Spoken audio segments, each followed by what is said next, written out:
ஓம் சாந்தி. அவ்யக்த முரளி 14/4/1983. அவ்யக்த பாப்தாதா, மதுபன்.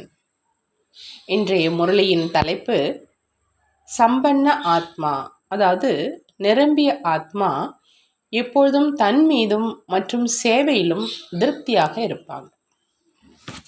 இன்று தூர தேசத்தை சேர்ந்தவர் குழந்தைகளை சந்திப்பதற்காக குழந்தைகளின் பௌதிக உலகத்தில் பௌதிக உடலின் ஆதாரம் எடுத்து குழந்தைகளையும் இந்த பழைய பௌதிக உலகத்தையும் பார்த்துக்கிட்டு இருக்கிறாங்க.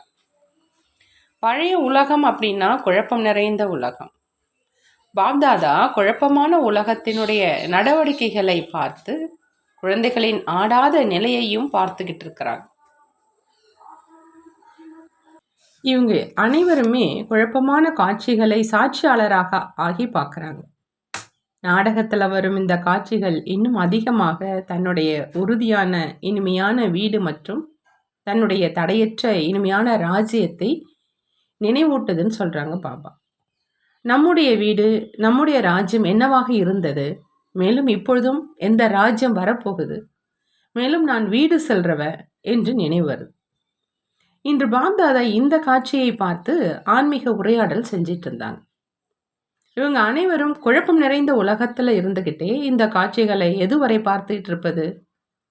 குழந்தைகளின் இந்த கொஞ்சம் சகித்து கொள்வதற்கான காட்சியை பார்த்து இப்பொழுதே அனைவரையும் சூட்சும வதனத்துக்கு அழைத்து விடலாமா அப்படின்னு பிரம்ம பாபானுடைய மனதில் எண்ணம் ஏற்படுது. இந்த விஷயம் பிடிச்சிருக்குதா? பறக்க முடியுமா? ஏதாவது கயிறுகள் ஆகியவை கட்டி போடவில்லையே அப்படின்னு பாபா கேட்குறார். எந்த விதமான பற்றுதல் காரணமா ரெக்கைகள் பலகீனமானதாக இல்லையே அப்படின்னு கேட்குறார். பற்றுதல் காரணமா ரெக்கை எங்காவது ஒட்டி கொண்டு இருக்கவில்லையே. இப்போ அந்த மாதிரி ஏற்பாடுகள் செஞ்சிட்டீங்களா அப்படின்னு பாபா கேட்குறாங்க. பாப்தாதாவோ ஒரு நொடியில பறந்து செல்வார். மேலும் நீங்கள் தயாராகிக்கிட்டே தங்கி போயிட்டீங்க அப்படின்னா தயாராக இருக்கீங்கள் தான் இல்லையா? முதலிலும் 2 விஷயங்கள் தன்னிடம் கேட்க வேண்டியதாக இருக்குதுன்னு சொல்றாங்க பாபா. ஒன்றோ, நான் சம்பூர்ண சுதந்திர ஆத்மாவா? தன்னுடைய முயற்சியினுடைய வேகத்தின் மேல தானே தன் மீது திருப்தியாக இருக்கிறேனா?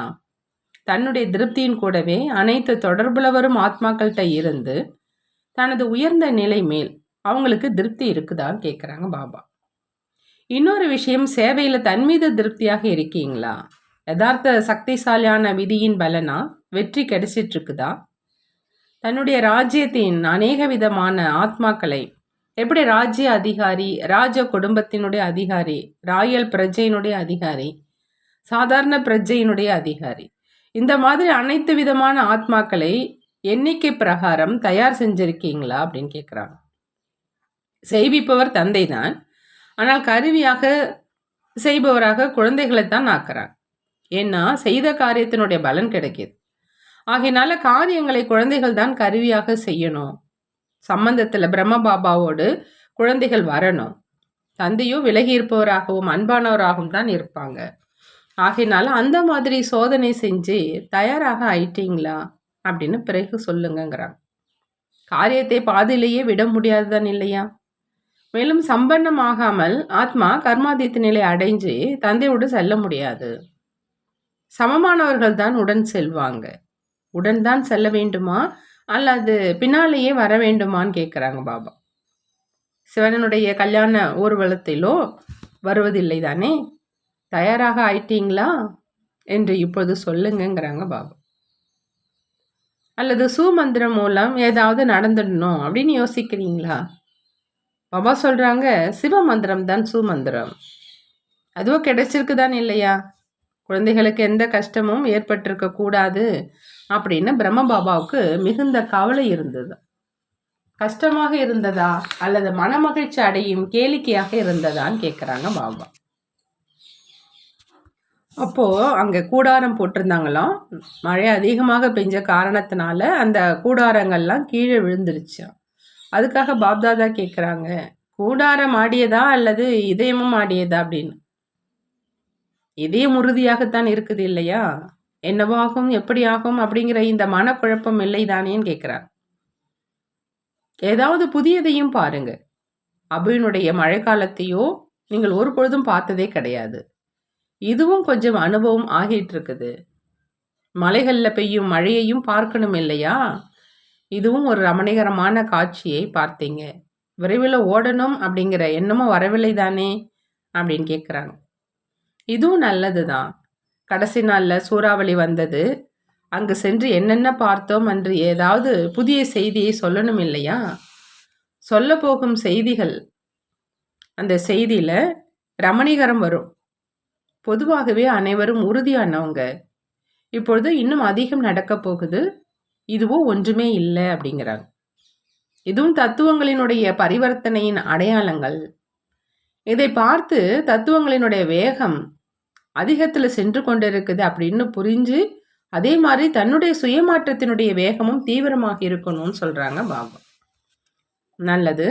அந்த மாதிரி எப்பொழுதும் சுய மாற்றத்தில் அதிவேகமாக செல்லக்கூடிய சுயத்தின் சம்பூர்ண நிலை மூலம் சேவையின் காரியத்தை சம்பன்னமாக்கக்கூடிய, எப்பொழுதும் சாட்சி அப்படிங்கிற நிலையில நிலைத்திருந்து குழப்பமான பங்கையும் ரமணிகரமான பங்கு என்று புரிந்து உறுதியானவராகி பார்க்கக்கூடிய சக்திசாலியான சிரேஷ்ட ஆத்மாக்களுக்கு பாப்தாதாவினுடைய அன்பு நினைவுகள் மற்றும் நமஸ்காரம் செய்கிறாங்க. நாமும் நம்மளுடைய பாப்தாதாவுக்கு அன்பு நினைவுகள் மற்றும் நமஸ்காரம் செய்வோம். பாட்டிகளோடு அவ்யக்த பாப்தாதாவினுடைய சந்திப்பு. பாபா கேட்குறாங்க, எப்பொழுதும் சாட்சியாகி இருக்கும் நிலையில நிலைத்திருந்து கொண்டே நாடகத்தினுடைய ஒவ்வொரு காட்சியும் நீங்க பார்க்குறீங்களா அப்படின்னு. சாட்சியாக இருக்கும் நிலை எப்பொழுதும் நாடகத்துல கதாநாயக பாத்திரம் ஏற்று செய்வதில் சகயோகியாக இருக்கும். ஒருவேளை அந்த சாட்சி நிலை இல்லை அப்படின்னா கதாநாயக பாத்திரம் ஏற்று செய்ய முடியாது. கதாநாயக பாத்திரத்துல இருந்து சாதாரண பாத்திரம் ஏற்று செய்பவராக ஆகிடுறாங்க. சாட்சி நிலை எப்பொழுதுமே இரட்டை கதாநாயகனாக ஆக்கிடும். ஒன்று வைரத்துக்கு சமமாக ஆக்குது, மற்றொன்று கதாநாயக பாத்திரமாக ஆக்குது. சாட்சி நிலை அப்படின்னா உடலிலிருந்து விலகிய ஆத்மா எஜமான நிலையில் நிலைத்திருப்பது, தேகத்தில் இருந்தும் சாட்சியாக எஜமானனாக இருப்பது. இந்த தேகம் மூலமா காரியம் செய்விப்பவர் காரியம் செய்பவர் அல்ல. அந்த மாதிரி சாட்சி நிலை எப்பொழுதும் இருக்குதா அப்படின்னு கேட்குறாங்க. பாபா சாட்சி நிலை அப்படின்னா சொல்றாங்க, உடலிலிருந்து விலகிய ஆத்மா எஜமான நிலையில நிலைத்திருப்பது அப்படின்னு. தேகத்துல இருந்தும் சாட்சியா எஜமானனாக இருப்பது. இந்த தேகம் மூலமா காரியம் செய்விப்பவர் காரியம் செய்பவர் அல்ல அப்படின்னு சொல்றாங்க. அந்த மாதிரி சாட்சி நிலை எப்பொழுதும் இருக்குதான்னு கேட்கிறாங்க. சாட்சி நிலை சுலபமா முயற்சி செய்வதை அனுபவம் செய்விக்கிறதா? ஏன்னா சாட்சியாக இருக்கும் நிலையில எந்த விதமான தடை அல்லது கடினம் வர முடியாது. இதுதான் முக்கியமான முயற்சி, பயிற்சி. இதுதான் சாட்சி நிலையினுடைய முதல் மற்றும் கடைசி பாடம். ஏன்னா கடைசியில எப்போ நாலாபுறங்களிலும் குழப்பமாக இருக்குமோ அந்த நேரம் சாட்சி நிலை மூலமாகத்தான் வெற்றி அடைவாங்க. ஆகையினால இந்த பாடத்தை உறுதி செய்யுங்க அப்படிங்கிறாங்க பாபா. நல்லது. அடுத்ததாக பாபா கேட்குறாங்க, எப்பொழுதும் தன்னை சங்கமயுகத்தினுடைய சிரேஷ்ட ஆத்மான்னு நினைக்கிறீங்களா அப்படின்னு. சங்கமயுகம் அப்படிங்கிறது சிரேஷ்ட யுகம், பரிவர்த்தனை யுகம். ஆத்மா மற்றும் பரமாத்மானுடைய சந்திப்பு நடப்பதற்கான யுகம். அந்த மாதிரி சங்கமயுகத்தினுடைய விசேஷங்களை யோசிச்சிங்க அப்படின்னா எத்தனை இருக்குது. இதே விசேஷங்களுடைய நினைவில் இருந்து சக்திசாலியாக ஆக சொல்றாங்க பாபா. எப்படி நினைவோ அப்படி சொரூபம் இயல்பவா ஆயிடும். ஆகையினால எப்பொழுதும் ஞானத்தை சிந்தனை செஞ்சுக்கிட்டே இருங்க. சிந்தனை செய்யறதுனால சக்தி நிரம்புது. ஒருவேளை சிந்தனை செய்யல, கேட்பவர் சொல்பவராக மட்டுமாக இருக்கிறீங்க அப்படின்னா சக்தி சொரூபம் இல்லை. ஆனா மற்றவங்களுக்கு கூறக்கூடிய பேச்சாளராக ஆவீங்கன்னு சொல்றாங்க. குழந்தைகள் உங்களுடைய சிந்தனையை சித்தரிக்கும் படத்தை பக்தி மார்க்கத்திலும் காண்பிச்சிருக்கிறாங்க. எப்படி சிந்தனை செய்வது, அந்த படம் நினைவு இருக்குதா அப்படின்னு கேட்குறாங்க. விஷ்ணுவினுடைய படத்தை பார்த்துருக்கீங்க இல்லையா? மிகவும் ஓய்வாக படுத்திருக்கிறார், மேலும் சிந்தனை செஞ்சிட்ருக்கிறார், நினைவு செஞ்சிட்ருக்கிறார், நினைவு செய்து சிந்தனை செய்து மகிழ்ச்சி அடைஞ்சிட்ருக்கிறார். இது யாருடைய படம்? படுக்கையை பாருங்க எப்படிப்பட்டது. பாம்பை படுக்கையாக ஆக்கிவிட்டார். அதாவது விகாரங்கள் அடிமையாக ஆயிடுச்சு. அதன் மேல் தூங்குறார். கீழே இருப்பது அடிமையாக இருக்கும், மேலே எஜமானன் இருப்பார்.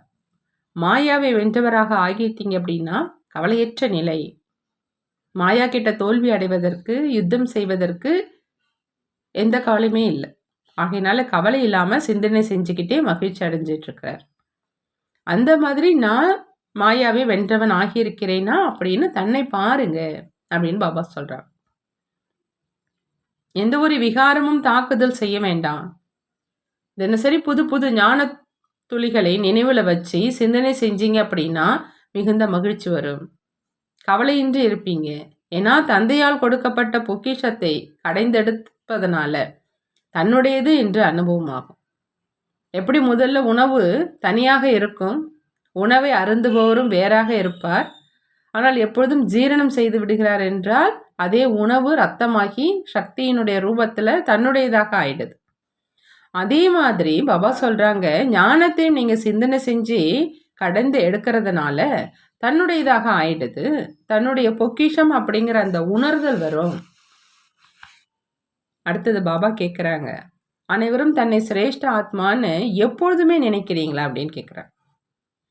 சிரேஷ்ட ஆத்மா அப்படின்னா ஒவ்வொரு எண்ணம், வார்த்தை மற்றும் காரியம் எப்பொழுதுமே சிரேஷ்டமாக இருக்கணும்.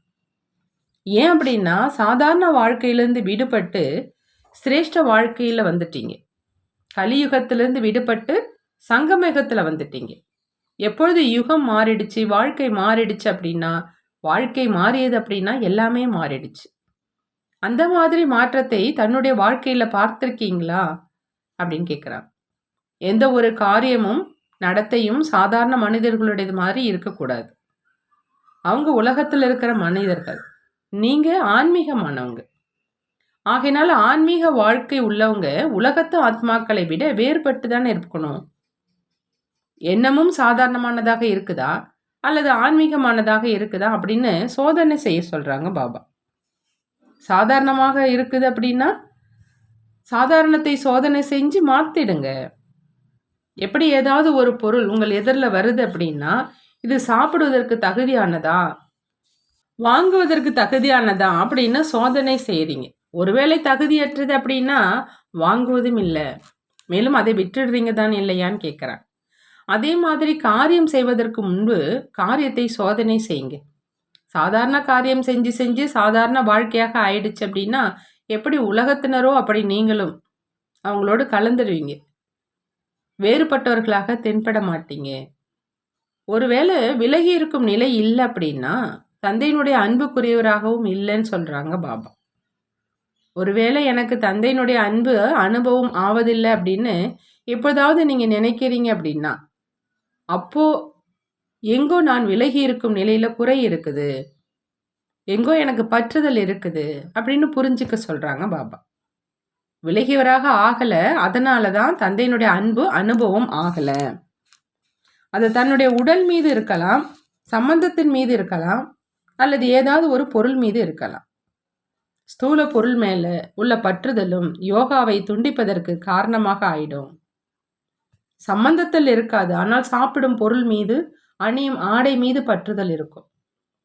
ஏதாவது ஒரு சிறிய பொருள் கூட மிகப்பெரிய நஷ்டத்தை ஏற்படுத்திடும். ஆகையினால எப்பொழுதும் விலகி இருக்கும் நிலை, அதாவது ஆன்மீக வாழ்க்கையில் இருக்கணும். எப்படி அந்த மனிதர்கள் பேசுகிறாங்க, நடந்துக்கிறாங்க, குடும்பத்தில் இருந்துக்கிட்டே நீங்களும் அவங்க மாதிரி இருந்தீங்க அப்படின்னா அவங்களுக்கும் உங்களுக்கும் என்ன வித்தியாசம் அப்படின்னு பாபா கேட்குறாங்க. மருமகள் அல்ல, ஆனால் அவங்களும் ஒரு ஆத்மா. ஆத்மா அப்படி பார்க்கறதுனால ஒன்றோ குஷி ஏற்படும் அல்லது இரக்கம் வரும். இந்த ஆத்மா பாவம், மற்றவர்களுடைய வசமாகி இருக்கிறாங்க, அஞ்ஞானத்தில் இருக்கிறாங்க, ஒன்றும் தெரியாமல் இருக்கிறாங்க. ஞானம் நிறைந்த ஆத்மா. ஆகையினால் அந்த ஒன்றும் தெரியாத ஆத்மா மேலே இரக்கம் வச்சு என்னுடைய சுபபாவனை மூலமாக நான் மாற்றி காண்பிப்பேன். தன்னுடைய உள் உணர்வில், பார்வையில் மாற்றம் ஏற்படணும். எந்த காரியத்தை அஞ்ஞானிகள் செய்கிறாங்களோ அது நீங்கள் செய்யக்கூடாது. அவங்களுடைய பாதிப்பு உங்கள் மீது ஏற்பட்டுட வேண்டாம். நான் ஞானி ஆத்மா, என்னுடைய பிரபாவம் அஞ்ஞானி மேல் ஏற்படுதா அப்படின்னு தன்னைத்தானே பாருங்கன்னு சொல்கிறாங்க பாபா. ஒருவேளை ஏற்படலை அப்படின்னா உங்களுடைய சுபபாவனை இல்லை அப்படின்னு அர்த்தம் சொல்கிறாங்க. பேசுறதுனால பிரபாவம் ஏற்படாது, ஆனால் சூட்சும பாவனையாக என்ன இருக்குமோ அதனுடைய பலன் கிடைக்கும். நல்லது. அடுத்து பாபா கேட்குறாங்க, ஒவ்வொரு அடியிலும் சர்வ சக்திவான் தந்தை என்னுடன் இருக்கிறார் அப்படின்னு அனுபவம் செய்கிறீங்களா அப்படின்னு கேட்குறாங்க. எங்கு சர்வ சக்திவான் தந்தை இருக்கிறாங்களோ அங்கே அனைத்து பிராப்திகளும் இயல்பாகவே இருக்கும். எப்படி விதை இருக்குது அப்படின்னா அதில் மரம் நிரம்பி இருக்குது. அதே மாதிரி சர்வ சக்திவான் தந்தையினுடைய துணை இருக்குது அப்படின்னா எப்பொழுதும் அனைத்தும் நிறைந்தவரா, எப்பொழுதும் திருப்தியானவங்களா, எப்பொழுதும் சம்பன்னமானவராக இருப்பாங்க. ஒரு பொழுதும் எந்த விஷயத்திலும் பலகீனமானவராக இருக்க மாட்டாங்க. ஒரு பொழுதும் எந்த புகாரும் செய்ய மாட்டாங்க. எப்பொழுதும் முழுமையானவராக இருப்பாங்க. என்ன செய்வது, எப்படி செய்வது, இந்த புகார் இருக்காது. தந்தை உடன் இருக்கிறார் என்றால் எப்பொழுதும் வெற்றி தான். தந்தையை பிரிச்சிடுறீங்க அப்படின்னா மிக நீளமான கியூ வந்துடுது. ஒன்று ஏன் அப்படிங்கிற கியூ. ஒரு பொழுதும் ஏன் அப்படிங்கிற கியூ ஏற்படக்கூடாதுன்னு சொல்கிறாங்க பாபா. பக்தர்களினுடைய பிரஜைகளினுடைய கியூ ஏற்பட்டாலும் பரவாயில்லை, ஏன் அப்படிங்கிற கியூ ஏற்பட வேண்டாம். அந்த மாதிரி எப்பொழுதும் உடன் இருக்கிறவங்க செல்வதும் உடன் செல்வாங்க. எப்பொழுதும் உங்களுடன் இருப்போம், உங்களுடைய துணை இருக்கும், மேலும் உங்களுடன் செல்வோம் அப்படிங்கிற இதுதான் உங்களுடைய திடமான உறுதிமொழி இல்லையா அப்படின்னு கேட்குறான். நீண்ட காலத்து குறை இறுதியில் ஏமாற்றம் கொடுத்துடும். ஒருவேளை ஏதாவது குறையினுடைய கயிறு கட்டப்பட்டு இருந்துருச்சு அப்படின்னா மேலே பறக்க முடியாது.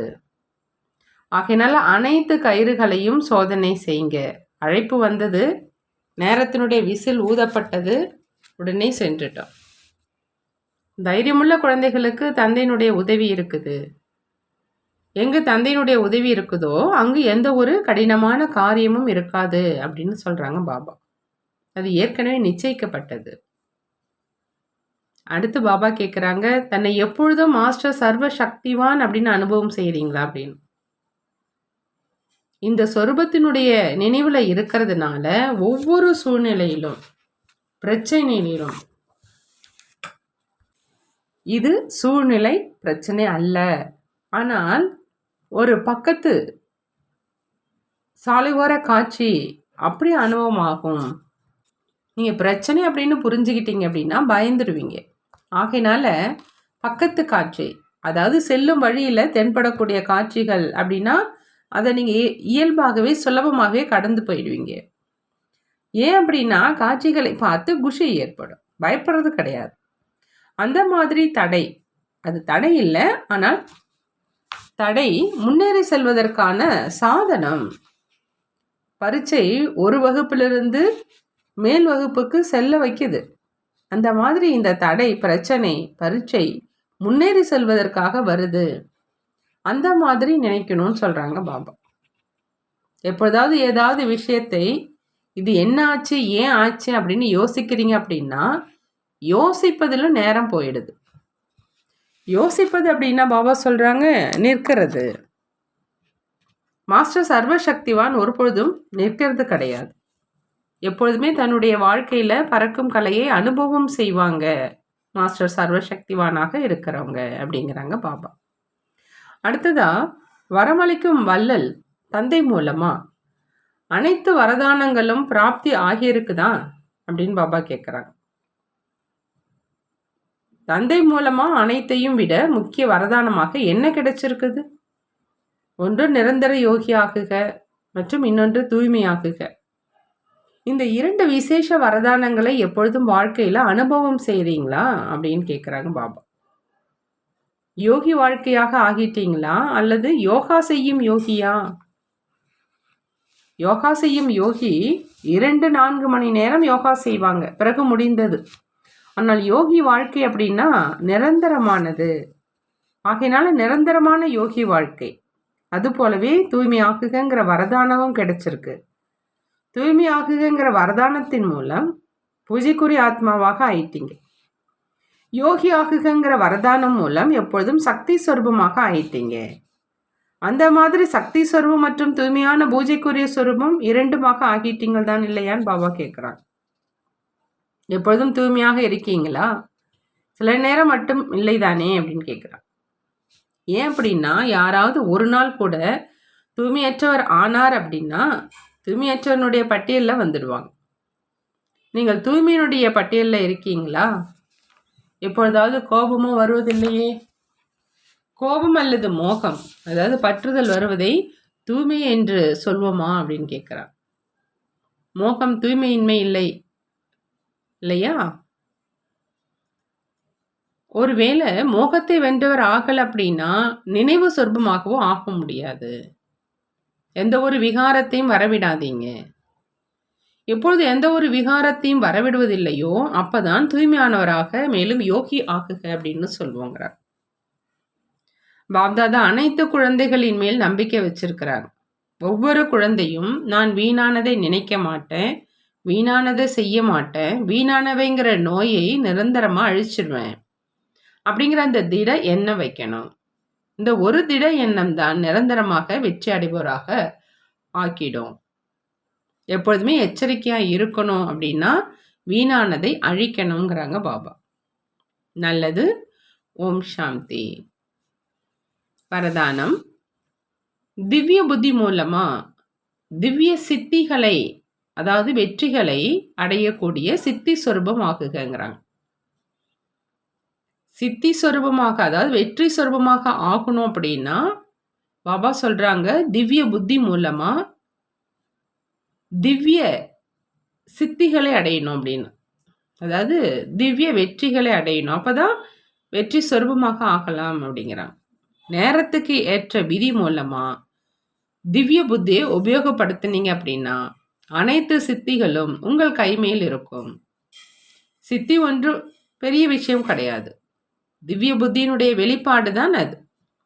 எப்படி இன்றைய நாட்கள்ல மந்திரவாதிகள் கைகள் மூலமா திறமைகளை வெளிப்படுத்துறாங்க. இந்த திவ்ய புத்தியினுடைய திறமை அனைத்து சித்திகளையும் உள்ளங்கை மேல் கொண்டு வந்துடுது. பிராமண ஆத்மாக்கள் நீங்கள் அனைத்து திவ்ய சித்திகளையும் பிராப்தி அடைஞ்சிருக்கீங்க. ஆகையினாலும் உங்களுடைய மூர்த்திகள் மூலமா இன்று வரையிலும் பக்தர்கள் சித்தியை பிராப்தி செய்வதற்காக செல்றாங்க. பாபா ஸ்லோகன்ல சொல்றாங்க, யார்கிட்ட சர்வ சக்திவான் தந்தையினுடைய சர்வ சக்திகளும் இருக்குதோ அவங்களுக்கு ஒரு பொழுதும் தோல்வியை ஏற்பட முடியாது. யார்கிட்ட சர்வ சக்திவான் தந்தையினுடைய அனைத்து சக்திகளும் சர்வ சக்திகளும் இருக்குதோ அவங்களுக்கு ஒரு பொழுதும் தோல்வியை ஏற்பட முடியாதுன்னு சொல்றாங்க பாபா. நல்லது. ஓம் சாந்தி. நன்றி பாபா. நன்றி.